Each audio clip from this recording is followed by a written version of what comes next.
Okay, so next thing that we will do, we will turn our tasks database into a database that also has sub-items turned on so that we can have tasks and subtasks. So this is our new task here. So we need to turn on sub-items. Okay, and I'm assigned to this task and we have to do it today.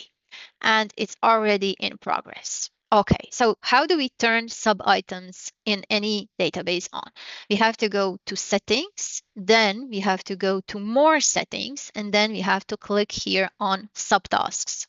Okay, when you have done that, you can click again on turn on subtasks. Now our subtasks are already turned on. And you can notice this by this little triangle, the toggle here. So when this triangle is gray, this means there are no sub items inside of this parent item. But when we add a new sub item, so create or add properties.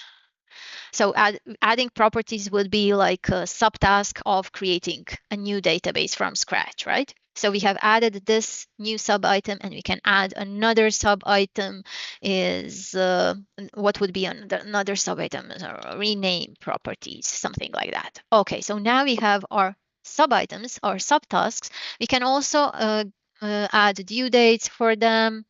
It doesn't have to be the same as the parent item. They can have their own status and different people can be assigned to those, not always the same person.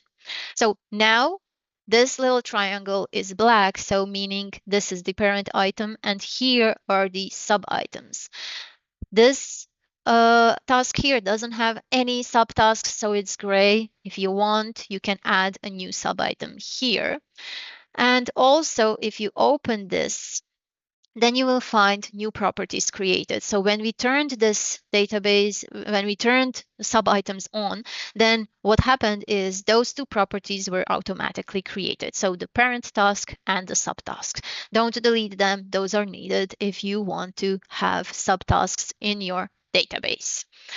Another thing that you can do is you can change how your subtasks are actually displayed in your database. To do that, again, go to settings, go to more settings, click on subtasks, and now here, show as, you can change how those are actually displayed. So for example, if you click on flattened list, then all will be displayed and you will see the main, the parent task like this.